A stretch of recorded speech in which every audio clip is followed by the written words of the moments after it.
नमस्कार. एका गहन प्रवासात आपलं स्वागत आहे. हा प्रवास कुठल्याही बाह्य तीर्थक्षेत्राचा नाही, तर तुमच्या स्वतःचा आहे.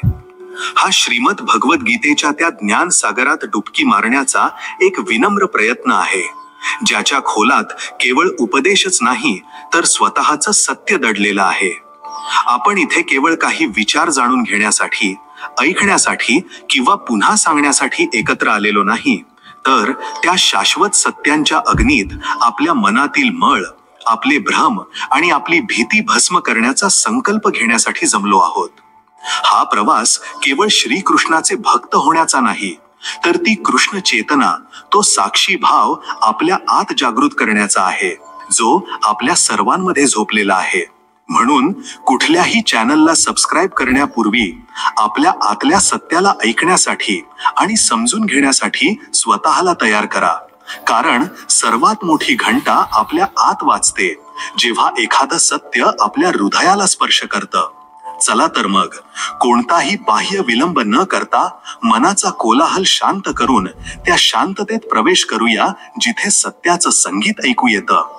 आपण विचारांना नाही, तर त्या विचारांचा स्रोताला समजून घेण्याचा प्रयत्न करू आणि आपलं जीवन त्याच्या अनुसरणाने एक प्रामाणिक संकल्प करू. हा प्रवास बुद्धीच्या पातळीवर नाही, तर हृदयाच्या पातळीवर असेल. श्रीकृष्णाचं जीवन दर्शन कर्माच्या दिव्य आनंदावर केंद्रित आहे. जीवनाचा खरा आनंद निष्क्रियतेत किंवा केवळ भोगविलासात नाही, तर स्वधर्माचं पालन करण्यात, आपली कर्तव्य पार पाडण्यात आहे. पण हा आनंद तेव्हाच शक्य आहे, जेव्हा आपण कर्म, अहंकार आणि फळाच्या आसक्तीतून मुक्त होऊन करतो. जेव्हा आपण कर्माला एका यज्ञाच्या भावनेने, एका समर्पणाच्या भावनेने करतो, तेव्हा कर्म आपल्याला बांधत नाही, तर मुक्त करतं. आत्म्याचा संतोष हेच खरं सुख आहे, जे बाह्य परिस्थितींवर अवलंबून नसतं. ही एक आंतरिक अवस्था आहे, जी तेव्हा प्राप्त होते जेव्हा आपलं जीवन आपल्या खऱ्या स्वभावाशी, स्वधर्माशी जुळलेलं असतं.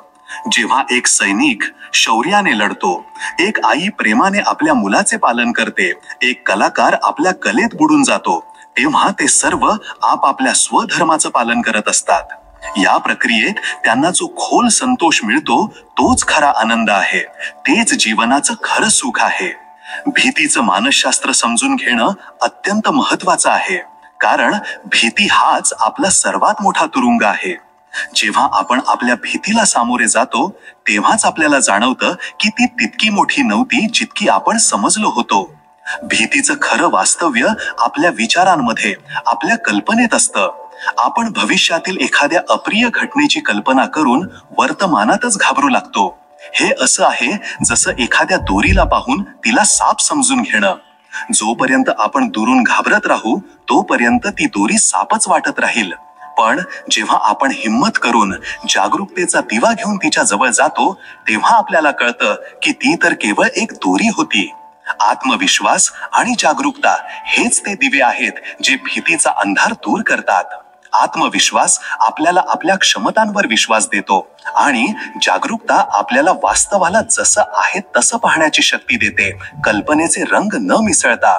जेव्हा आपण भीतीला सामोरे जातो, तेव्हा आपण केवळ त्या भीतीवर विजय मिळवत नाही, तर आपण आपल्या आतल्या शक्तीलाही शोधतो, जी त्या भीतीपेक्षा खूप मोठी आहे.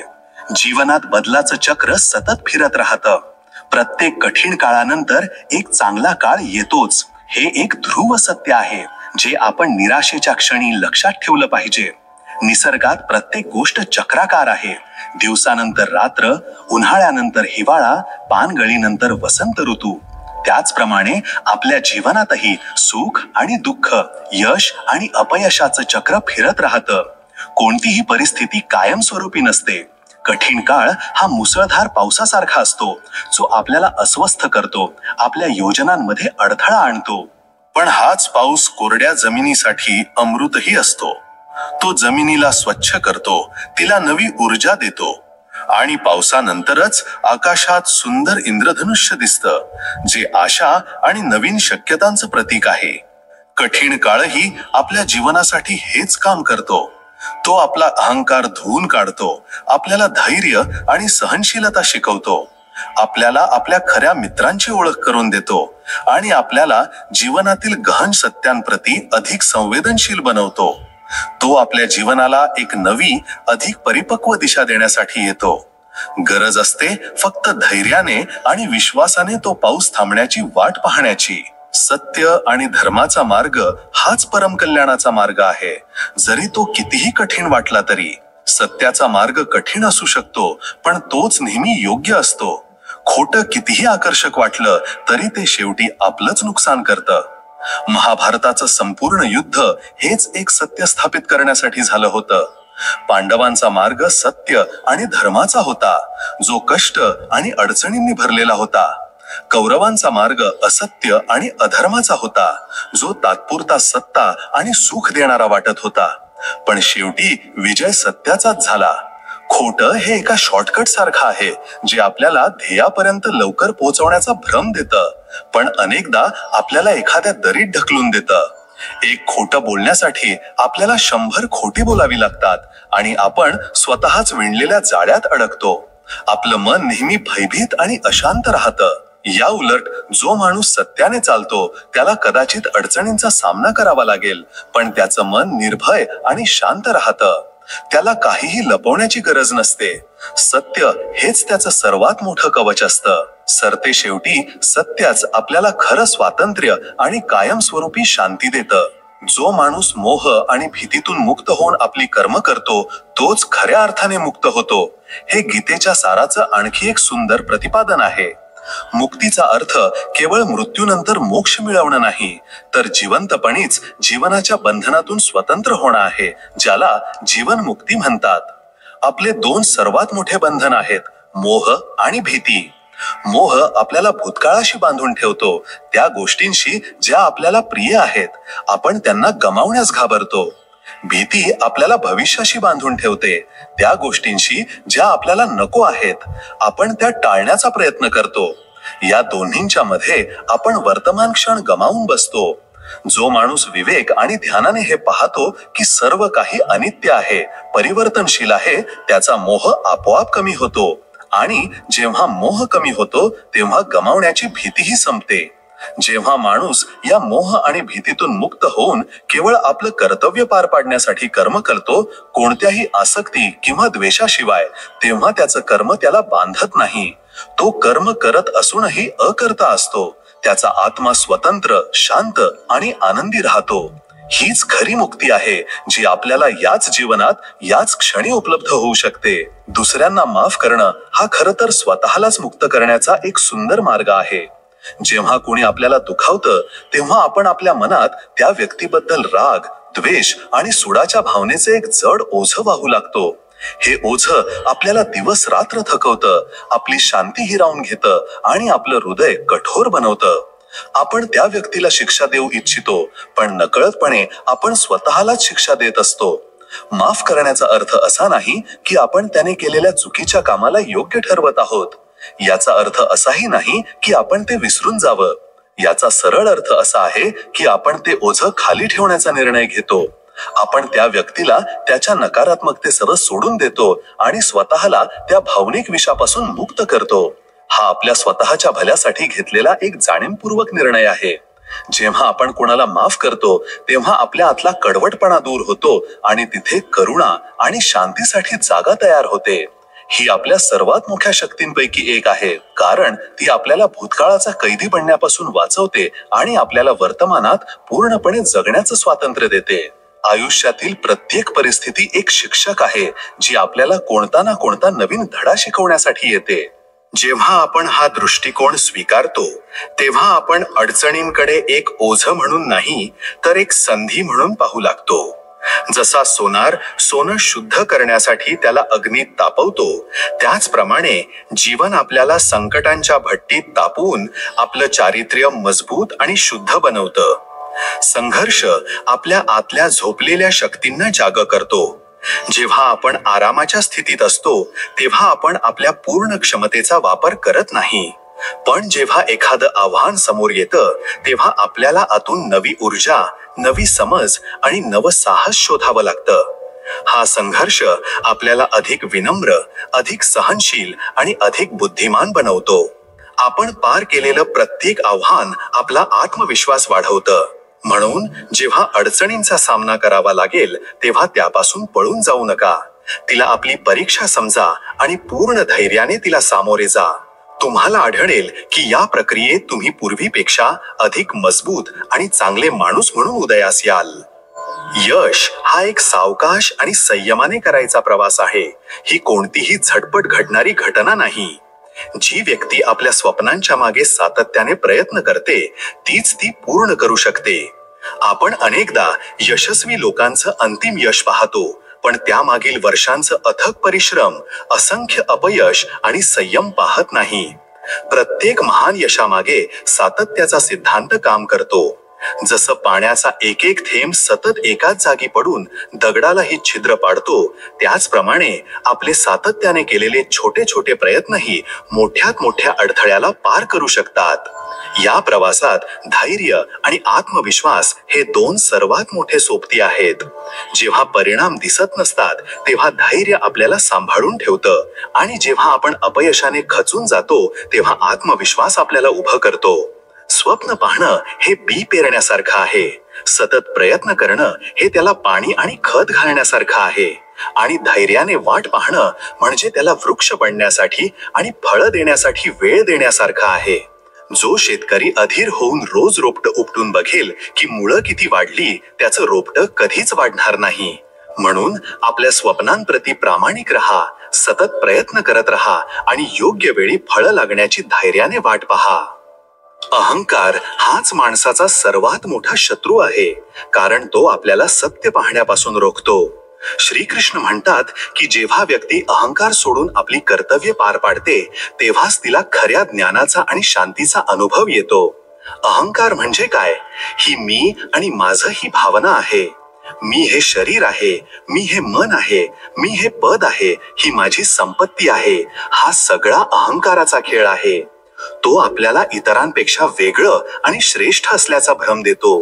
हेच सर्व संघर्ष, मत्सर आणि दुःखांचं मूळ आहे. जेव्हा आपण अहंकाराने प्रेरित होऊन कर्म करतो तेव्हा आपण नेहमी फळाची चिंता करतो, कारण आपल्याला त्या फळातून आपला अहंकार पोसायचा असतो. पण जेव्हा आपल्याला हे समजतं की आपण केवळ एक उपकरण आहोत, एक माध्यम आहोत आणि कर्म करणारी शक्ती दुसरीच कोणीतरी आहे, तेव्हा आपला अहंकार विरघळून जातो. आपण विनम्रतेने भरून जातो. तेव्हा आपण आपली कर्तव्य एक सेवा म्हणून, एक पूजा म्हणून पार पाडतो. या निष्काम भावनेने केलेलं कर्म आपल्याला बांधत नाही, उलट आपल्याला शांती आणि ज्ञानाच्या अनुभवाने भरून टाकतं. अहंकाराचा त्याग हेच आध्यात्मिक जीवनाचं सार आहे. प्रत्येक माणसामध्ये एका बीजाप्रमाणे अमर्याद शक्त्या दडलेल्या आहेत. एक छोटंसं बी आपल्या आत एक विशाल वृक्ष बनण्याची पूर्ण क्षमता ठेवतं. त्याला फक्त योग्य माती, पाणी आणि सूर्यप्रकाश हवा असतो. त्याचप्रमाणे प्रत्येक माणसामध्ये महान बनण्याची, आपल्या सर्वोच्च स्वरूपाला प्रकट करण्याची पूर्ण क्षमता आहे. आपल्या मर्यादा अनेकदा आपण स्वतःच तयार केलेल्या आहेत. त्या आपल्या स्वतःच्या विचारांच्या आणि विश्वासांच्या मर्यादा असतात. आपण गृहीत धरतो की मी फक्त एवढंच करू शकतो. मेहनत आणि आत्मविश्वास हे ते पोषक तत्व आहेत जे आपल्या या दडलेल्या शक्तींना विकसित करतात. मेहनत आपल्याला कौशल्य आणि अनुभव देते आणि आत्मविश्वास आपल्याला प्रयत्न करण्याचं धाडस देतो. जेव्हा आपण आपल्या स्वतःच्या मर्यादांना आव्हान देतो आणि त्यांच्या पलीकडे जाण्याचा प्रयत्न करतो तेव्हा आपण स्वतःलाच आश्चर्यचकित करतो. आपल्याला आढळतं की आपण जेवढा विचार केला होता त्यापेक्षा कितीतरी जास्त करण्यास सक्षम आहोत. म्हणून स्वतःला कमी लेखू नका. तुम्ही त्या बीजासारखे आहात ज्यात एक संपूर्ण जंगल दडलेलं आहे. फक्त स्वतःवर विश्वास ठेवा आणि योग्य दिशेने मेहनत करत राहा. श्रीकृष्ण म्हणतात, माणसाची सर्वात मोठी शक्ती त्याचा विश्वास आहे. जेव्हा तुम्ही स्वतःवर विश्वास ठेवता तेव्हा कोणतंही ध्येय अशक्य राहत नाही. हा विश्वास केवळ एक सकारात्मक विचार नाही, तर ही एक खोल आंतरिक जाणीव आहे. हा विश्वास 2 स्तरांवर काम करतो. पहिला, स्वतःच्या क्षमतांवर विश्वास. हा आपल्याला प्रयत्न करण्याचं आणि धोका पत्करण्याचं धाडस देतो. दुसरा आणि अधिक खोल अस्तित्वाच्या व्यवस्थेवर विश्वास, ज्याला आपण देवावरचा विश्वास असंही म्हणू शकतो. हा विश्वास तेव्हा आपल्याला सांभाळतो जेव्हा आपल्या स्वतःच्या क्षमता कमी पडतात. हा आपल्याला हा भरोसा देतो की जे काही घडत आहे ते एका मोठ्या योजनेचा भाग आहे आणि सरते शेवटी ते आपल्या भल्यासाठीच आहे. जेव्हा हे दोन्ही विश्वास एकत्र येतात, आत्मविश्वास आणि परमविश्वास, तेव्हा माणूस अजिंक्य होतो. तो यशाने गर्विष्ठ होत नाही आणि अपयशाने निराश होत नाही. त्याला माहित असतं की तो आपले सर्वोत्तम प्रयत्न करत आहे आणि बाकी तो अस्तित्वावर सोडून देतो. हाच विश्वास त्याची खरी शक्ती आहे, जो त्याला जीवनातील प्रत्येक चढ उतारात शांत आणि स्थिर ठेवतो. आपल्या आयुष्यात जे काही होतं ते आपल्या भल्यासाठीच होतं. हे एक असं सूत्र आहे जे स्वीकारणं सर्वात कठीण आहे, विशेषतः जेव्हा आपण दुःख आणि वेदनेतून जात असतो. त्यावेळी ही गोष्ट एका क्रूर विनोदासारखी वाटू शकते. पण जर आपण जीवनाकडे एका मोठ्या चित्राचा रूप पाहिलं तर आपल्याला आढळेल की आपले सर्वात मोठे धडे आणि आपला सर्वात मोठा विकास अनेकदा आपल्या सर्वात मोठ्या अडचणींमधूनच झाला आहे. एक आरामदायक आणि सोपं जीवन आपल्याला वरवरचं आणि कमकुवत बनवू शकतं. अडचणी आपल्याला खोली, शक्ती आणि करुणा देतात. कदाचित तात्पुरती एखादी घटना आपल्याला खूप वाईट वाटेल, पण कालांतराने आपल्याला कळतं की त्याच घटनेने आपल्याला कोणत्या तरी मोठ्या नुकसानीपासून वाचवलं किंवा आपल्याला एका नवीन आणि चांगल्या मार्गावर आणलं. एकदा एका शेतकऱ्याचा घोडा पळून गेला. शेजारी म्हणाले, खूप वाईट झालं. शेतकऱ्याने म्हटलं, कदाचित. दुसऱ्या दिवशी तो घोडा आपल्यासोबत काही जंगली घोडे घेऊन परत आला. शेजारी म्हणाले, खूप चांगलं झालं. शेतकऱ्याने म्हटलं, कदाचित. मग शेतकऱ्याचा मुलगा एका जंगली घोड्याला काबूत आणताना खाली पडला आणि त्याचा पाय मोडला. शेजारी म्हणाले, खूप वाईट झालं. शेतकऱ्याने म्हटलं, कदाचित. काही दिवसांनी राजाचे सैनिक गावात तरुणांना जबरदस्तीने सैन्यात भरती करण्यासाठी आले, पण त्यांनी शेतकऱ्याच्या मुलाला त्याचा पाय मोडल्यामुळे सोडून दिलं. प्रत्येक घटना, ज्याला लोकांनी चांगलं किंवा वाईट म्हटलं, ती एका मोठ्या चित्राचा भाग होती. म्हणून जीवनातील घटनांवर लगेचच निर्णय देण्याऐवजी अस्तित्वाच्या बुद्धिमत्तेवर विश्वास ठेवायला शिकायला हवं. जो माणूस वेळेची किंमत करतो, वेळही त्याची किंमत करते. प्रत्येक क्षण उपयोगी बनवा, कारण गेलेली वेळ परत येत नाही. वेळ म्हणजेच जीवन. जेव्हा आपण वेळ वाया घालवतो तेव्हा आपण खरं तर आपलं जीवन वाया घालवत असतो. वेळ ही एकमेव संपत्ती आहे जी सर्वांकडे सारखी आहे. श्रीमंत आणि गरीब, राजा आणि रंक, सर्वांना एका दिवसात 24 तासच मिळतात. फरक फक्त या गोष्टीले पडतो की आपण त्या वेळेचा उपयोग कसा करतो. जो माणूस आपल्या वेळेचा उपयोग शिकण्यात, काहीतरी निर्माण करण्यात, प्रेम करण्यात आणि आपल्या ध्येयांच्या दिशेने वाटचाल करण्यात करतो, त्याला वेळ यश, सन्मान आणि समाधानाने पुरस्कृत करते.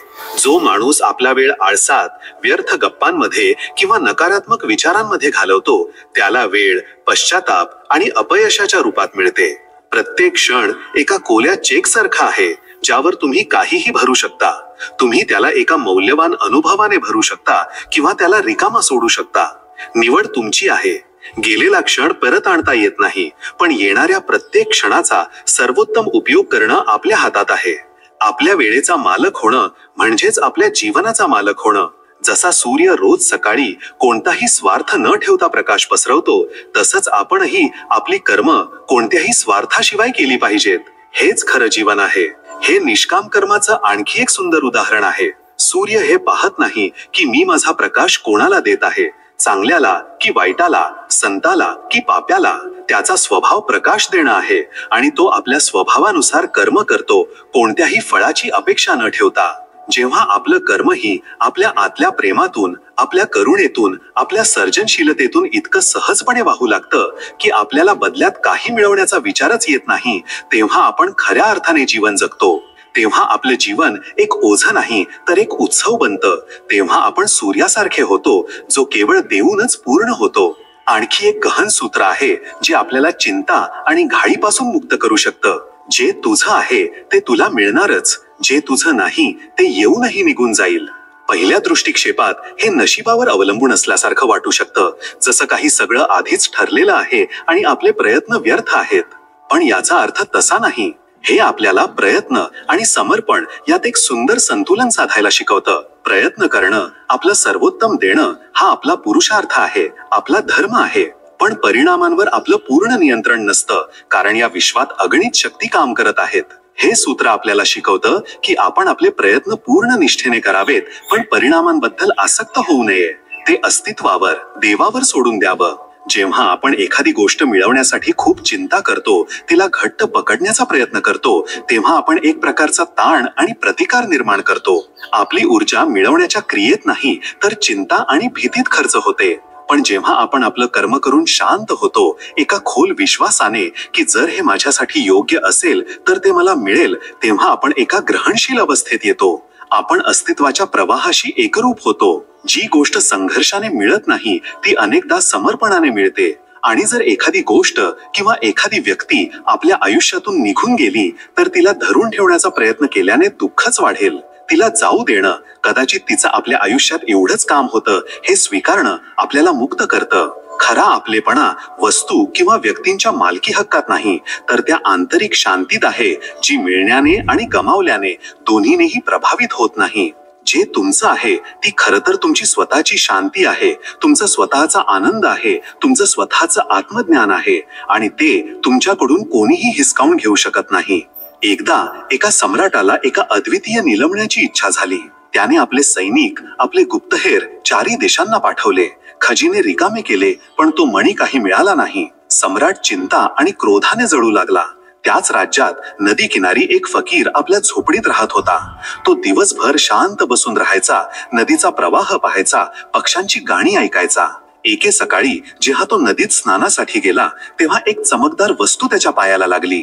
त्याने उचलून पाहिलं तर तो तोच अद्वितीय निलंबणी होता, ज्याला नदी आपल्यासोबत वाहून घेऊन आली होती. जेव्हा ही गोष्ट सम्राटापर्यंत पोहोचली, तेव्हा तो धावत पळत फकीराकडे आला आणि म्हणाला, मी अख्खं जग पालथं घातलं आणि हा तुला इथे बसल्या बसल्या मिळाला. हा अन्याय आहे.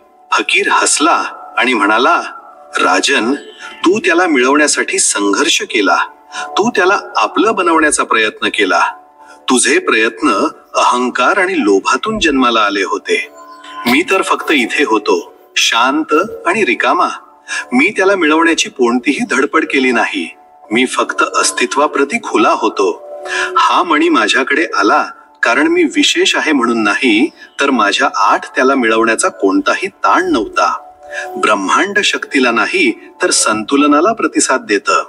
जे तुझं आहे ते तुझ्या शांत आणि ग्रहणशील असण्यावर तुझ्यापर्यंत पोहोचतं, तुझ्या अशांत आणि आक्रमक असण्यावर नाही. माणूस हा त्याच्या विचारांनी घडलेला प्राणी आहे. तो जसा विचार करतो तसाच तो बनतो. हा केवळ एक सकारात्मक विचारसरणीचा नारा नाही, तर हे चेतनेच्या विज्ञानाचं गहन सूत्र आहे. आपले विचार केवळ हवेत नसतात, ती एक सूक्ष्म ऊर्जा आहे. प्रत्येक विचार आपल्या शरीरात रासायनिक बदल घडवतो, आपल्या भावनांना जन्म देतो. भावना आपल्या कर्मांना प्रेरित करतात. कर्म वारंवार केल्याने आपल्या सवयी बनतात. सवयी मिळून आपलं चारित्र्य घडवतात, आणि आपलं चारित्र्यच आपलं नशीब, आपलं भाग्य घडवतं. तर या प्रवासाची सुरुवात एका विचाराने होते. पण अडचण ही आहे की आपण आपल्या विचारांप्रती जागरूक नसतो.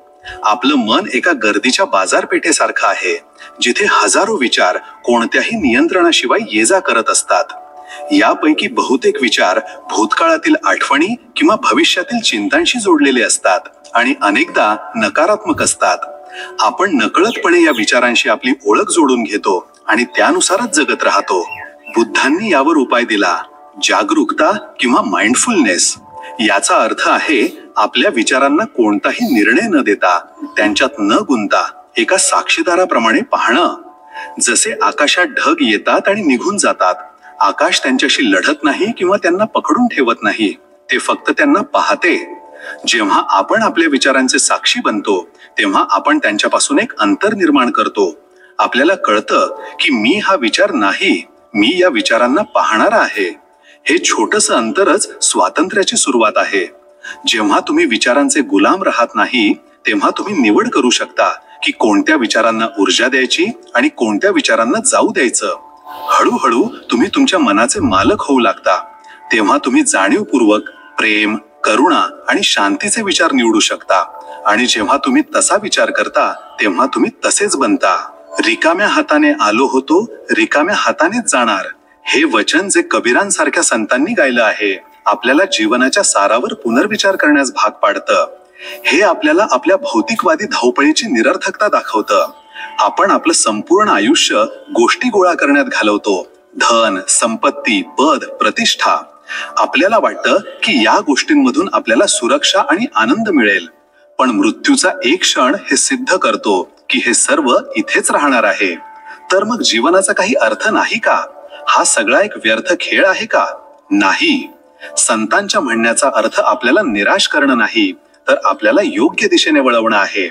ते म्हणत आहेत की तुम्ही चुकीचा खजिना गोळा करत आहात. खरा खजिना तो नाही जो तुम्ही बाहेर गोळा करता. खरा खजिना तो आहे जो तुम्ही आतमध्ये विकसित करता. तुम्ही तुमच्यासोबत तुमचं धन, तुमचं घर घेऊन जाऊ शकत नाही, पण तुम्ही तुमच्यासोबत तुमच्या कर्मांचे संस्कार, तुमच्या चेतनेची पातळी, तुमचं ज्ञान, तुमचं प्रेम, तुमची करुणा घेऊन जाता. जीवन ही एक संधी आहे आपल्या चेतनेला विकसित करण्याची, आपल्या आतल्या गुणांना उजळण्याची. हा अज्ञानाकडून ज्ञानाकडे, बंधनातून मुक्तीकडे, पशुत्वाकडून देवत्वाकडे जाणारा प्रवास आहे. जैन धर्मातील अपरिग्रह हे तत्व केवळ वस्तूंचा त्याग नाही, तर वस्तूंबद्दलच्या ममत्वाचा, माझेपणाच्या भावनेचा त्याग आहे.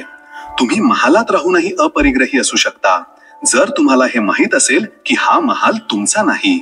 तुम्ही फक्त त्याचे विश्वस्त आहात. आणि तुम्ही झोपडीत राहूनही परिग्रही असू शकता, जर तुम्ही त्या झोपडीला घट्ट चिकटून असाल. म्हणून प्रश्न हा नाही की तुमच्याकडे काय आहे, प्रश्न हा आहे की कोणती गोष्ट तुमच्यावर हवी आहे का? जीवनाचा सदुपयोग यातच आहे की आपण जाऊ तर रिकाम्या हाताने, पण आपल्या आत प्रेम, ज्ञान आणि शांतीचा तो खजिना घेऊन जाऊ, जो मृत्यूही आपल्याकडून हिसकावून घेऊ शकत नाही. शांती बाहेर नाही, आपल्या आत आहे. हे एक असं सत्य आहे जे आपण खूप ऐकतो, पण अनुभव खूप कमी घेतो. आपलं संपूर्ण जीवन एका बाह्य शोधावर केंद्रित आहे. आपल्याला वाटतं की जेव्हा मला एक चांगलं घर मिळेल, एक चांगली नोकरी मिळेल, एक चांगला जोडीदार मिळेल, तेव्हा मला शांती मिळेल. आपण शांतीला एका बाह्य परिस्थितीशी जोडून टाकतो, आणि जेव्हा आपल्याला ती गोष्ट मिळते सुद्धा, तेव्हा काही काळाच्या आनंदानंतर आपलं मन पुन्हा अशांत होतं आणि कोणत्या तरी नवीन गोष्टीच्या मागे धावू लागतं. ही धावपळ कधीच संपत नाही, कारण आपण चुकीच्या ठिकाणी शोधत आहोत.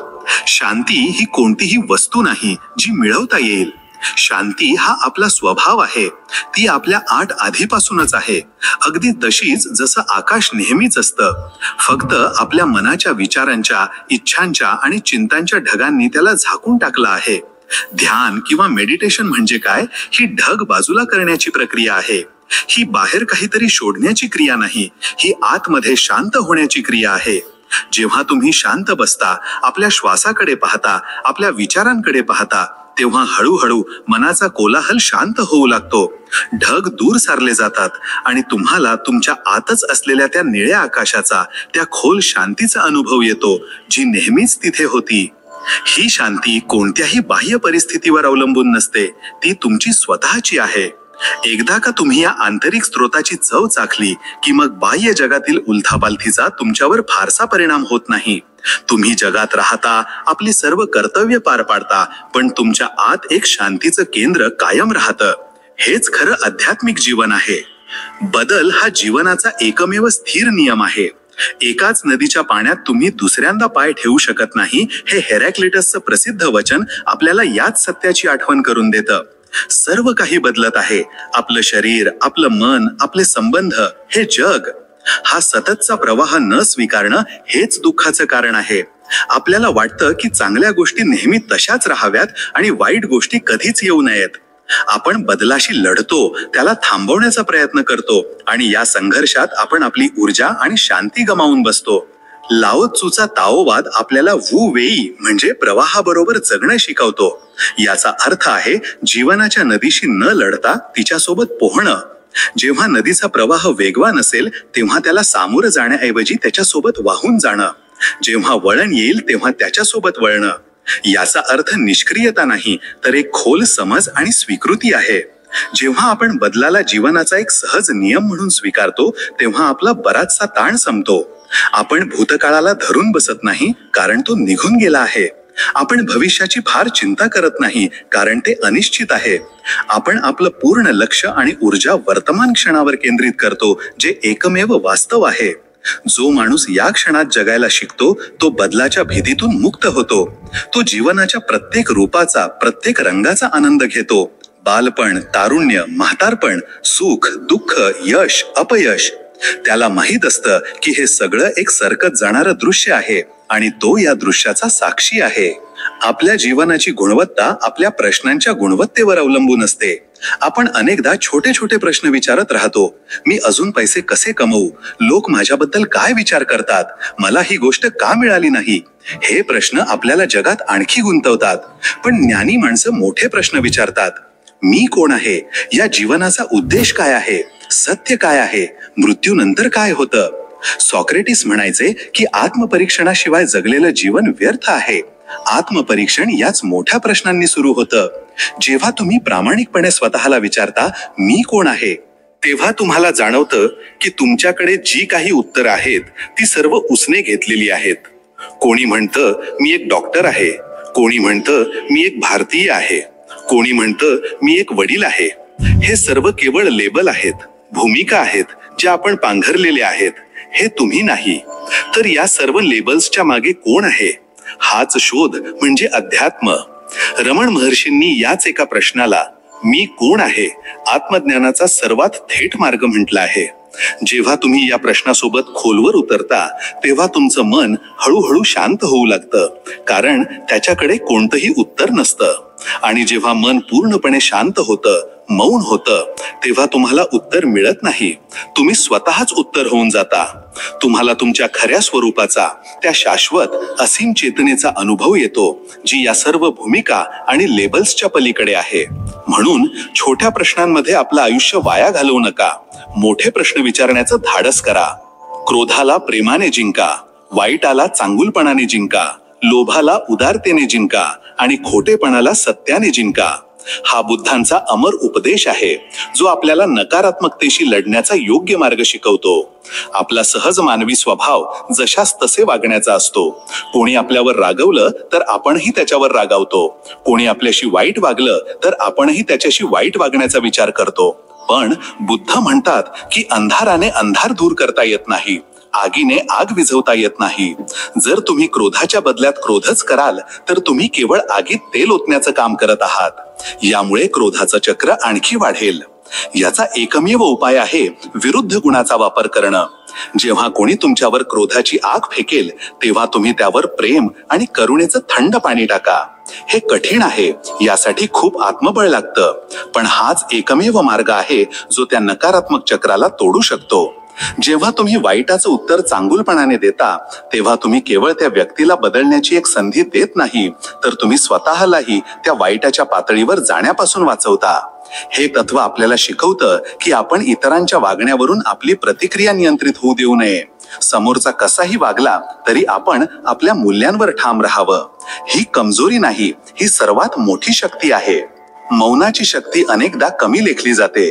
आपण शब्दांच्या जगात राहतो आणि आपल्याला वाटतं की जो जितकं जास्त बोलतो तो तितकाच जास्त ज्ञानी असतो. पण सत्य याच्या उलट आहे.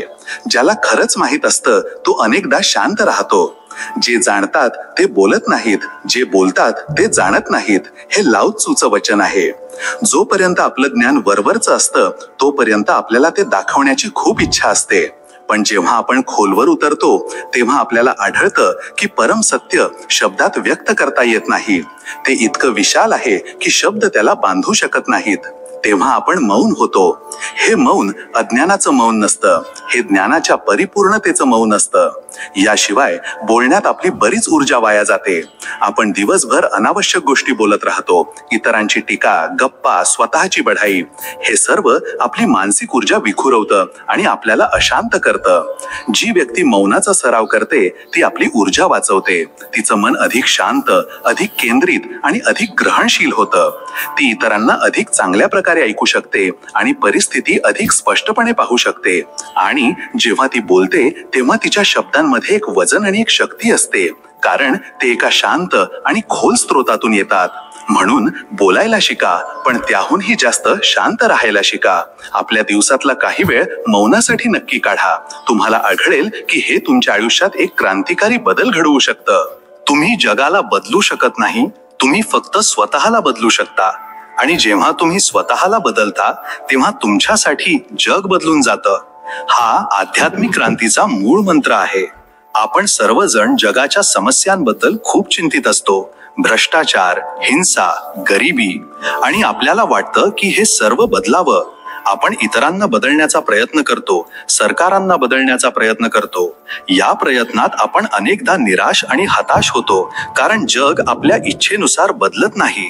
ज्ञानी माणसं म्हणतात की तुम्ही चुकीच्या टोकापासून सुरुवात करत आहात. जग हे तुमच्या स्वतःच्या मनाचंच प्रतिबिंब आहे. जर तुमच्या मनात क्रोध, लोभ आणि हिंसा असेल तर तुम्हाला जगही तसंच दिसेल. जर तुम्हाला जगात शांती हवी असेल तर आधी आपल्या आत शांती स्थापित करा. जर तुम्हाला जगात प्रेम हवं असेल तर आधी आपलं हृदय प्रेमाने भरा. हा पळपुटेपणा नाही, हा सर्वात व्यावहारिक मार्ग आहे. जेव्हा एक व्यक्ती आपल्या आतला अंधार दूर करून ज्ञानाचा दिवा लावते तेव्हा ती केवळ स्वतःसाठीच प्रकाश निर्माण करत नाही, तर तिचा प्रकाश नकळतपणे इतरांपर्यंतही पोहोचतो. तिचं शांत आणि प्रेमळ अस्तित्वच इतरांसाठी एक प्रेरणा बनतं. महात्मा गांधी म्हणाले होते, तुम्हाला जगात जो बदल हवा आहे तो बदल स्वतः बना. जेव्हा तुम्ही स्वतःला बदलता तेव्हा तुम्ही परिस्थितीकडे पाहण्याचा आपला दृष्टिकोन बदलता. जे जग आधी शत्रुत्वाचं वाटत होतं तेच आता संधींनी भरलेलं दिसू लागतं. जग नाही बदललं, तुमचा चष्मा बदलला, आणि हाच खरा बदल आहे. शेवटी हे समजून घेणं महत्वाचं आहे की हा संपूर्ण ज्ञान प्रवास, ही सगळी साधना कोणत्या तरी भविष्यातील ध्येयासाठी नाही. मोक्ष किंवा निर्वाण ही अशी कोणती गोष्ट नाही जी आपल्याला मेल्यानंतर कोणत्या तरी स्वर्गात मिळेल. ती या क्षणी इथेच उपलब्ध आहे. अष्टावक्र म्हणतात, जर तू स्वतःला साक्षी रूप केवळ चैतन्य मानशील तर याच क्षणी मुक्त होशील. मुक्ती ही भविष्यातील घटना नाही, ती वर्तमानातील एक समज आहे. तुम्ही आधीपासूनच मुक्त आहात, आधीपासूनच पूर्ण आहात. हे सत्य ओळखणं म्हणजेच मुक्ती. बंधन हा केवळ एक विचार आहे, एक भ्रम आहे ज्याला आपण खरं मानलं आहे. आपण आपली ओळख आपल्या लहानशा शरीर आणि मनाशी जोडली आहे, पण आपलं खरं स्वरूप तर ती असीम शाश्वत चेतना आहे जिने हे संपूर्ण ब्रह्मांड धारण केलं आहे. या प्रवासाचा उद्देश काहीतरी नवीन बनणं नाही, तर तुम्ही काय नाही आहात हे विसरून जाणं आहे. आपल्यावर लादलेले सर्व खोटे लेबल्स, सर्व कंडिशनिंग, सर्व भीती एक एक करून उतरवून टाकणं आहे. आणि जेव्हा हे सर्व उतरून जातं तेव्हा जे उरतं तेच तुम्ही आहात. तेच सत्य आहे, तेच शिव आहे, तेच सुंदर आहे. खूप वर्षांपूर्वी तारुण्यात हे मन एखाद्या मोठ्या चमत्काराची, एखाद्या असाधारण घटनेची, एखाद्या दिव्य दर्शनाची व्याकुळतेने वाट पाहत असे. पण आता या गहिऱ्या परिपक्व मौनात जेव्हा सर्व काही इच्छा, आकांक्षा, भीती, चिंता शांत झाला आहे, थांबलं आहे, तेव्हा आत्म्याला तो सर्वात मोठा, सर्वात खरा चमत्कार सहजच अनुभवता येत आहे. स्वतःचं शुद्ध, शांत, साक्षी अस्तित्व. आता त्याला हे पूर्णपणे कळून चुकलं आहे की चमत्कार ही कोणतीही बाह्य दृश्य घटना नाही, तर ती सूक्ष्म आंतरिक अनुभूती आहे जी आतल्या परम साधेपणात, निरागसतेत, सहजतेत फुलते, प्रकट होते. आता हे जीवन कोणत्या तरी मोठ्या गुंतागुंतीच्या उत्तराचं नाही, तर एका छोट्याशा हृदयातून आलेल्या मूक होकाराचं, एका खोल स्वीकृतीचं व्रत बनलं आहे. हो, मी जीवन जगलो, जसं काही मिळालं त्याला पूर्णपणे स्वीकारलं, प्रेम केलं, आणि शेवटी कोणत्याही आसक्तीशिवाय सर्व काही शांतपणे सोडून दिलं. हाच परमत्याग आता सर्वात मोठी उपलब्धी आहे. हीच खोल शांती आता सर्वात मधुर भजन आहे. आणि याच भजनाच्या मूक दिव्य प्रतिध्वनीमध्ये आता आत्मा काळ आणि जागेच्या बंधनांच्या पलीकडे त्या चिरंतन शाश्वत विश्रांतीमध्ये सहजपणे प्रवेश करत आहे, जिथे न कोणता दिवस आहे, न कोणती रात्र, केवळ शाश्वत अमृतमय मौन आहे आणि परमात्म्याचं प्रेम आहे. आणि आता जेव्हा जीवनाचा अंत आणखी जवळ आहे, तेव्हा येणारा जाणारा प्रत्येक श्वास एक खूप खोल मूक धडा बनतो. हा धडा कोणत्या पुस्तकात वाचण्यासाठी नाही, ना कोणत्या विद्वानाकडून समजून घेण्यासाठी, तर तो आपल्याच आत, आपल्याच आत्म्याकडून खोलवर अनुभवण्यासाठी आहे. हा शांत लयबद्ध श्वास आपल्याला शिकवतो की जीवनाचं खरं सार कोणत्या बाह्य यश, मान सन्मान किंवा भौतिक संग्रहात नाही, तर आपल्याच आतल्या अचल खोल शांतीमध्ये आहे. जो वेळ आपण अजाणतेपणे गमावला तो केवळ एक क्षणिक भ्रम होता, आणि जी शांती आता या परिपक्व अवस्थेत मिळत आहे तीच खरी शाश्वत वास्तविकता आहे. आता एका वृद्ध ज्ञानी आत्म्याला हे चांगलंच कळून चुकलं आहे की त्याचं सूक्ष्म अस्तित्व, त्याची चेतना कधीच संपली नाही आणि कधी संपणारही नाही. ती तर फक्त एका रूपातून दुसऱ्या रूपात, एका अवस्थेतून दुसऱ्या अवस्थेत बदलत राहिली. हा तथाकथित अंत नाही, तर एका नवीन अज्ञात दिव्य अध्यायाची मूक सुरुवात आहे, जिथे प्रेम आणि शांतीची कोणतीही सीमा नाही, कोणतंही बंधन नाही, आणि जिथे आयुष्यातील सर्व कडू गोड अश्रू, सर्व अनुभव मौल्यवान मोती बनून जातात, आत्म्याच्या खजिन्याला समृद्ध करतात. या अंतिम शांत प्रवासात आता कोणताही एकटेपणा नाही, कारण प्रत्येक क्षणात, प्रत्येक श्वासात ईश्वराचा, कृष्णाचा असीम बिनशर्त स्नेह अविरतपणे वाहत आहे, आत्म्याला भिजवत आहे. जेव्हा सुदेव आश्रमात पोहोचला तेव्हा त्याने पाहिलं की महात्माजी आश्रमाच्या अंगणात असलेल्या एका विशाल आणि प्राचीन वटवृक्षाच्या छायेत पद्मासन घालून गहन ध्यानात मग्न होते. त्यांच्या चेहऱ्यावर अपार शांती आणि समाधानाचा भाव होता. जणू काही ते या जगाच्या कोलाहलापासून खूप दूर कोणत्या तरी वेगळ्याच जगात होते.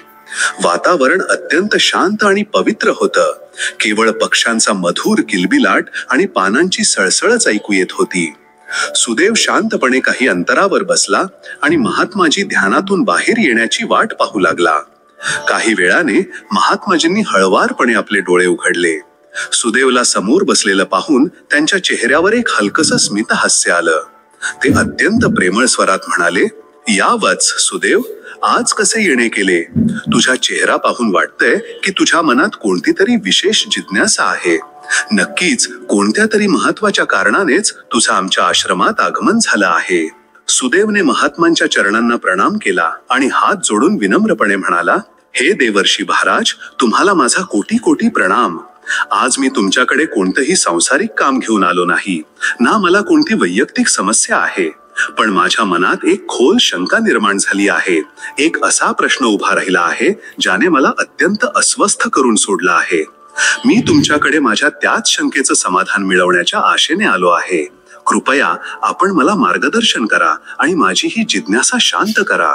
महात्मांनी आपली शांत आणि स्थिर नजर सुदेववर टाकली आणि म्हणाले, "हे भंते, तुझ्या मनात जो काही प्रश्न आहे, जी काही शंका आहे, ती कोणत्याही संकोचाशिवाय विचार.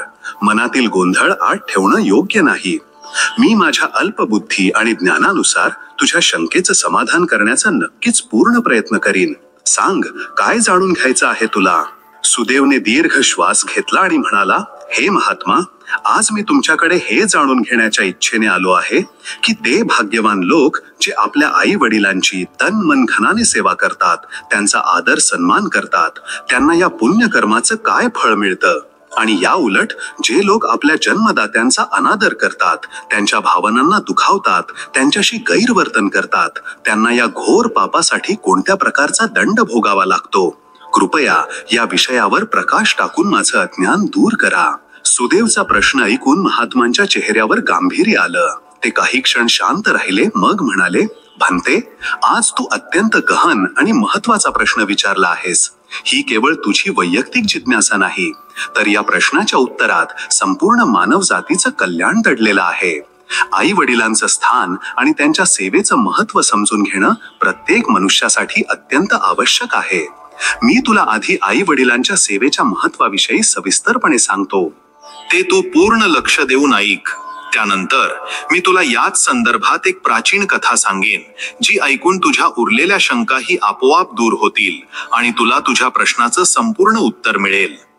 महात्माजींनी समजावून सांगायला सुरुवात केली, "वत्सा, शास्त्र आणि पुराणांमध्ये असं म्हटलं आहे की आई वडील हेच साक्षात धर्माचं स्वरूप आहेत. वडील हे स्वर्गाचं दार आहेत आणि वडिलांची प्रसन्नता हीच सर्वात उत्कृष्ट आणि कठीण तपस्येचं फळ देणारी आहे. हे समजून घे की जर वडील आपल्या मुलावर किंवा मुलीवर प्रसन्न असतील तर समज की जगातील सर्व देवदेवता त्याच्यावर प्रसन्न होतात. ज्या मुलाच्या निस्वार्थ सेवेने त्याचे आई वडील समाधानी आणि प्रसन्न राहतात त्या मुलाला दररोज पवित्र गंगा नदीत स्नान करण्याचं पुण्यफळ गंगेला न जाताच मिळतं. वत्सा, आईचं स्थान तर सर्व तीर्थांपेक्षाही उंच मानलं गेलं आहे. ती साक्षात तीर्थ स्वरूप आहे आणि वडील हे संपूर्ण देवतांचं एकत्रित रूप आहेत. म्हणूनच प्रत्येक मनुष्याचं हे परम कर्तव्य आहे की त्याने नेहमी प्रत्येक परिस्थितीत आपल्या आई वडिलांचा आदर करावा, त्यांचं पूजन करावं, त्यांची सेवा करावी. स्वतःशीच वाद घातलात तर सर्व प्रश्नांची उत्तरं मिळून जातील. हे आत्मचिंतनाच्या प्रक्रियेचं एक खूपच सोपं आणि सुंदर वर्णन आहे. इथे वाद याचा अर्थ मानसिक कोलाहल किंवा द्वंद्व नाही, तर एक प्रामाणिक आणि निष्पक्षपाती आत्मसंवाद आहे. रमण महर्षींनी आत्मज्ञानासाठी मी कोण आहे या प्रश्नाच्या सततच्या शोधाचा मार्ग सांगितला. हे स्वतःशी वाद घालण्याचंच एक गहन रूप आहे. आपल्या आत दोन आवाज असतात, एक आपल्या अहंकाराचा आणि आपल्या कंडिशनिंगचा, जो आपल्याला घाबरवतो, आपल्याला गोंधळात टाकतो आणि आपल्याला जुन्याच मार्गावर चालवतो. दुसरा आवाज आपल्या खोल विवेकाचा किंवा आपल्या आत्म्याचा असतो, जो शांत, स्पष्ट आणि सत्यनिष्ठ असतो. जेव्हा आपण शांत बसून प्रामाणिकपणे स्वतःला प्रश्न विचारतो, मी हे काम का करत आहे, माझा खरा उद्देश काय आहे, ही भीती खरी आहे की केवळ माझी कल्पना, तेव्हा आपण हे दोन्ही आवाज ऐकू लागतो. हळूहळू सरावाने आपण अहंकाराचा गोंगाट आणि विवेकाचा शांत आवाज यातला फरक ओळखायला शिकतो. ही प्रक्रिया आपल्या आतला सर्व कचरा, सर्व भ्रम साफ करते आणि आपल्याच आत दडलेली उत्तरं प्रकट होऊ लागतात. बाहेरचे गुरु किंवा पुस्तकं फक्त दिशा दाखवू शकतात, खरा प्रवास तर आतच करावा लागतो. हा आंतरिक संवादच आपल्याला अज्ञानाकडून ज्ञानाकडे घेऊन जातो. कर्माच्या विधानाच्या अनिवार्यतेबद्दल वारंवार समजून घेणं आवश्यक आहे, कारण आपण ते अनेकदा विसरतो. माणसाचं जीवन केवळ त्याच्या कर्मांवर चालतं. जशी कर्म असतात तसंच जीवन असतं. जे केलं आहे ते नक्कीच समोर येतं, कारण कर्म कोणाचे सगळे नसतात. हा ब्रह्मांडाचा एक अढळ नियम आहे, जसा गुरुत्वाकर्षणाचा नियम. हा कोणत्या श्रद्धेचा किंवा विश्वासाचा विषय नाही, हे अस्तित्वाचं गणित आहे. प्रत्येक क्रियेची एक समान आणि विरुद्ध प्रतिक्रिया असते. हा नियम केवळ भौतिक शास्त्रातच नाही, तर चेतनेच्या जगातही लागू होतो. आपण जो काही विचार करतो, जे काही शब्द बोलतो आणि जे काही कार्य करतो, ते ब्रह्मांडाला एक ऊर्जेचं स्पंदन पाठवतं आणि ते स्पंदन एक दिवस आपल्यापर्यंत परत येऊन पोहोचतंच. कर्म कोणाचे सगळे नसतात याचा अर्थ आहे की हा नियम निष्पक्षपाती आहे. तो हे पाहत नाही की तुम्ही श्रीमंत आहात की गरीब, ज्ञानी आहात की अज्ञानी, आस्तिक आहात की नास्तिक. जर तुम्ही आगीत हात टाकला तर तो भाजणारच, मग तुम्ही कोणत्याही धर्माचे किंवा जातीचे असा. त्याचप्रमाणे जर तुम्ही द्वेष, क्रोध किंवा हिंसेचं कर्म कराल तर त्याचं फळ तुम्हाला दुःख आणि अशांतीच्या रूपात भोगावं लागेलच. आणि जर तुम्ही प्रेम, करुणा आणि सेवेचं कर्म कराल तर त्याचं फळ तुम्हाला सुख आणि शांतीच्या रूपात नक्कीच मिळेल. म्हणून जर भविष्य बदलायचं असेल तर आपली वर्तमान कर्म बदला. प्रत्येक क्षण होशपूर्वक विवेकाने कर्म करा, कारण तुमचं आजचं प्रत्येक कर्म तुमच्या उद्याचं बीज आहे. ईश्वरावरील श्रद्धा आणि त्याच्या सर्वव्यापी संरक्षणाचं आश्वासन जीवनात स्वतःला एकटं समजणाऱ्या लोकांसाठी सर्वात मोठा आधार आहे. ज्याचं कोणी नसतं, ज्याचा परमेश्वर असतो आणि ज्याचा परमेश्वर असतो त्याच्याकडे सर्व काही असतं. या वचनाचे दोन स्तर आहेत. एक भावनिक स्तर आहे, जो आपल्याला सांत्वन देतो की जेव्हा जगातील सर्व आधार सुटतात तेव्हाही एक अदृश्य शक्ती आपल्या सोबत असते. हे आपल्याला निराशेच्या गर्तेत बुडण्यापासून वाचवते. पण याचा एक खोल अद्वैतवादी अर्थही आहे. ज्याचं कोणी नसतं याचा खरा अर्थ आहे ती व्यक्ती जिला हे कळून चुकलं आहे की जगातील कोणताही आधार कायमस्वरूपी नाही. तिने आपल्या अहंकाराच्या सर्व बाह्य आधारांची, धन, पद, नातेसंबंध, ज्ञान यांची नश्वरता पाहिली आहे. जेव्हा व्यक्ती हे सर्व आधार सोडून देते, जेव्हा ती आतून पूर्णपणे अकिंचन, ज्याच्याकडे काही नाही होते, तेव्हाच तिला त्या परम सत्याचा, त्या परमात्म्याचा, त्या ब्रह्मांडीय चेतनेचा अनुभव येतो, जी नेहमीच तिथे होती. जोपर्यंत आपण छोटे मोठे आधार पकडून ठेवतो तोपर्यंत आपण त्या परम आधारापासून वंचित राहतो, आणि ज्याचा परमेश्वर असतो त्याच्याकडे सर्व काही असतं. याचा अर्थ असा नाही की त्याला जगातील सर्व संपत्ती मिळते. याचा अर्थ आहे की त्याला आत्मसमाधानाचा तो खजिना मिळतो ज्यानंतर इतर कोणत्याही गोष्टीची इच्छाच उरत नाही. त्याला परम शांती, परम आनंद आणि परम स्वातंत्र्याचा अनुभव येतो. हेच सर्व काही मिळवणं आहे. कर्मठता आणि आत्मनिर्भरतेचं आवाहन आपल्याला जडेतून बाहेर काढून जीवनाच्या निर्मितीत भागीदार बनवतं. वाट पाहू नका. आयुष्य तितकं संथ नाही जितकं तुम्ही विचार करता. आपलं नशीब स्वतःच घडवावं लागतं. जो घडवतो तोच इतिहास रचतो. वेळेची गती सापेक्ष आहे. जेव्हा आपण दुःखी किंवा कंटाळलेले असतो तेव्हा वेळ खूप हळू जातो. जेव्हा आपण आनंदी आणि सृजनशील असतो तेव्हा वेळ पंख लावून उडून जातो. पर ब्रह्मांडाचं घड्याळ आपल्या गतीने चालत आहे. आपलं आयुष्य मर्यादित आहे. ते व्यर्थ वाट पाहण्यात घालवणं ही सर्वात मोठी मूर्खता आहे. नशिबाबद्दल दोन प्रकारच्या धारणा आहेत. एक म्हणजे सर्व काही आधीच लिहिलेलं आहे, आपण केवळ कठपुतळे आहोत. ही धारणा आपल्याला निष्क्रिय आणि बेजबाबदार बनवते. दुसरी धारणा, जिला गीता आणि विवेकानंदांसारख्या विचारवंतांनी प्रोत्साहन दिलं, ती ही आहे की आपलं नशीब हे आपल्याच कर्मांचं संचित फळ आहे. आपल्या भूतकाळातील कर्मांनी आपलं वर्तमान घडवलं आहे आणि आपली वर्तमान कर्म आपलं भविष्य घडवतील. या अर्थाने आपण आपल्या नशिबाचे शिल्पकार स्वतःच आहोत.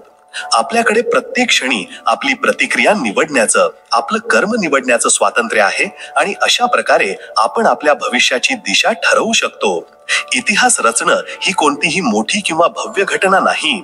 जेव्हा एखादी व्यक्ती समाजाच्या ठराविक धारणांना तोडून आपल्या भीतीवर विजय मिळवून आपल्या आत्मबळाने आपल्या जीवनाला एक नवी दिशा देते, तेव्हा ती स्वतःसाठी एक नवा इतिहास रचते. आणि अशीच माणसं इतरांसाठी प्रेरणास्त्रोत बनतात. कठीण परिस्थितीत जीवनाकडे पाहण्याचा आपला दृष्टिकोनच सर्व काही ठरवतो. जर आयुष्यच हतबल झालं तर त्याला सोडून नाही, सावरून घ्यायचं असतं. आयुष्यात असे क्षण येतात जेव्हा सर्व काही विस्कटल्यासारखं वाटतं. आरोग्य, नातेसंबंध, करिअर, सगळंच. अशा वेळी मनात पळून जाण्याचा किंवा जीवन संपवण्याचा विचारही येऊ शकतो. ही मनाची एक अत्यंत निराशेची स्थिती आहे. पण हाच तो क्षण असतो जिथे आपल्या खऱ्या आध्यात्मिक शक्तीची परीक्षा होते. आयुष्य हतबल नसतं, आपलं मन हतबल होतं.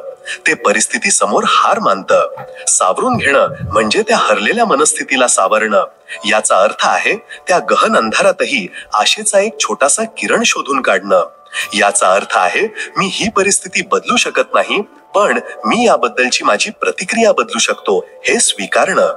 विक्टर फ्रँकल, ज्यांनी नाझी छळ छावण्यांची भीषणता सोसली, ते म्हणाले होते की माणसाकडून सर्व काही हिसकावून घेतलं जाऊ शकतं, केवळ एका गोष्टीशिवाय, त्याचं अंतिम स्वातंत्र्य, की कोणत्याही परिस्थितीत आपला दृष्टिकोन कसा निवडायचा. जेव्हा आपण आपल्या हतबल आयुष्याला दोष देण्याऐवजी त्यात जे काही चांगलं किंवा शक्य आहे त्यावर आपलं लक्ष केंद्रित करतो, तेव्हा आपण त्याला सावरू लागतो. प्रत्येक रात्रीनंतर सकाळ होते हा निसर्गाचा नियम आहे. आपल्याला फक्त त्या सकाळपर्यंत टिकून राहण्याचं धाडस दाखवायचं असतं. आत्मसमाधान आणि बाह्य टीकेमुळे प्रभावित न होण्याचं तत्व अंतरात्म्याचा आधार आहे. माणसाने स्वतःच्या नजरेत बरोबर असायला हवं. जग तर देवावरही नाराज आहे. ही ओळ आपल्याला सामाजिक दबाव आणि इतरांच्या मतांच्या बंधनातून मुक्त होण्याचा मार्ग दाखवते. आपलं जीवन एका नाटकासारखं आहे आणि आपण अनेकदा इतरांसाठी अभिनय करत राहतो. आपल्याला वाटतं की सगळ्यांनी आपल्याला पसंत करावं, सगळ्यांनी आपली प्रशंसा करावी. ही एक अशक्य इच्छा आहे जी केवळ दुःखाचं कारण बनते. म्हटल्याप्रमाणे लोक तर सर्वशक्तिमान देवालाही नावं ठेवतात. कोणी म्हणतं त्याने जगात दुःख का निर्माण केलं, कोणी म्हणतं तो माझी प्रार्थना का ऐकत नाही. मग आपण तर सामान्य माणसं आहोत, आपण सगळ्यांना कसं खुश करू शकतो. म्हणून इतरांच्या मतांना आपल्या आत्मसन्मानाचा मापदंड बनवणं सोडून दिलं पाहिजे. त्याची जागा आत्मनिरीक्षण आणि अंतरात्म्याच्या आवाजाने घेतली पाहिजे. प्रत्येक कर्म करण्यापूर्वी स्वतःला विचारा, हे माझ्या विवेकानुसार योग्य आहे का, हे माझ्या सर्वोच्च मूल्यांशी सुसंगत आहे का. जर उत्तर हो असेल तर ते कर्म पूर्ण आत्मविश्वासाने करा, मग संपूर्ण जग तुमच्या विरोधात का असेना. जर तुम्ही तुमच्या नजरेत बरोबर असाल, जर तुमचा विवेक साफ असेल, तर तुम्हाला एका खोल आंतरिक शांतीचा अनुभव येईल जी हजारो लोकांच्या प्रशंसेपेक्षाही अधिक मौल्यवान आहे. हेच खरं स्वातंत्र्य आहे. पाठ नेहमी मजबूत ठेवा, कारण शाब्बासकी आणि धोका दोन्ही पाठीमागूनच मिळतात. हे मानवी स्वभावावरील एक वास्तववादी आणि व्यावहारिक भाष्य आहे, ज्याला आपण आध्यात्मिक समजुतीशी जोडलं पाहिजे. जेव्हा कोणी आपल्या अनुपस्थितीत आपली प्रशंसा करतं तेव्हा ती खरी शाब्बासकी असते, आणि जेव्हा कोणी आपल्या पाठीमध्ये आपलं वाईट चिंततं किंवा आपल्याला धोका देण्याचा कट रचतं तेव्हा तो खरा धोका असतो. पाठ मजबूत ठेवण्याचे दोन अर्थ आहेत. पहिला शब्दशः अर्थ आहे की आपण शारीरिक आणि मानसिक दृष्ट्या मजबूत असायला हवं, जेणेकरून आपण जीवनातील अनपेक्षित आघात सहज करू शकू. दुसरा आणि अधिक खोल अर्थ आहे, आपण आत्मनिर्भर आणि आत्मस्थित असायला हवं. आपली पाठ तेव्हा मजबूत असते जेव्हा आपण आपल्या आनंदासाठी आणि सुरक्षेसाठी इतरांवर अवलंबून नसतो. जेव्हा आपलं आत्मबळ इतकं दृढ असतं की कोणाची शाब्बासकी आपल्याला अहंकारी बनवू शकत नाही आणि कोणाचा धोका आपल्याला तोडू शकत नाही. आपण दोन्ही परिस्थितीत सम आणि शांत राहू शकू. गीतेतील स्थितप्रज्ञाचंच हे एक वेगळं रूप आहे. पाठीमागे काय घडत आहे हे आपल्या नियंत्रणात नाही. आपल्या नियंत्रणात फक्त आपली स्वतःची आंतरिक दृढता आहे. म्हणून इतरांच्या वागण्यावर लक्ष केंद्रित करण्याऐवजी आपली पाठ म्हणजेच आपलं चारित्र्य, आपलं आत्मबळ आणि आपली आंतरिक शांती मजबूत करण्यावर लक्ष केंद्रित करा. वागण्यातील परस्परतेचं तत्व, ज्याला गोल्डन रूल असंही म्हणतात, जवळजवळ प्रत्येक धर्माचं आणि तत्वज्ञानाचं सार आहे. ज्या स्वरात बोलतात त्याच स्वरात ऐकण्याची हिंमत ठेवा. हा केवळ जशास तसे हा नियम नाही, तर हे गहन सहानुभूती आणि आत्मजागृतीचं आवाहन आहे. कर्म करण्यापूर्वी, काही बोलण्यापूर्वी एक क्षण थांबून विचार करा, जर कोणी माझ्याशी असंच वागलं तर मला कसं वाटेल? हा एक साधा प्रश्न आपल्या वागण्यात क्रांतिकारी बदल घडवू शकतो. जर आपल्याला वाटत असेल की इतरांनी आपला आदर करावा, तर आधी आपण त्यांचा आदर करायला शिकायला हवं. जर आपल्याला वाटत असेल की इतरांनी आपलं बोलणं लक्ष देऊन ऐकावं, तर आधी आपण त्यांचं बोलणं धीराने ऐकायला हवं. जर आपण कठोर, अपमानजनक किंवा उपरोधिक शब्दांचा वापर करतो, तर आपण हे समजून घेतलं पाहिजे की आपण ब्रह्मांडाला तशीच ऊर्जा पाठवत आहोत, आणि ती ऊर्जा एक दिवस आपल्यापर्यंत परत येऊन पोहोचेल.